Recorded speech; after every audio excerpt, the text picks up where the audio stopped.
তুমি রইলা ঘরে বসি, গোঠে গেলা পাল।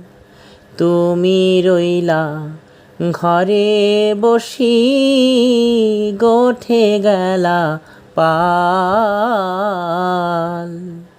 উন্মত্ত হইয়া বেড়ায় যতে কোরা খাল। সবরা খালো মিলি মাঝে বসায় বনমালী। তারা গোপালকে ঘিরে নাচিতেছে, তারা গোপালকে ঘিরে নাচিতেছে। তারা গোপাল বদন দেখবে বলে, তারা গোপালকে ঘিরে নাচিতেছে।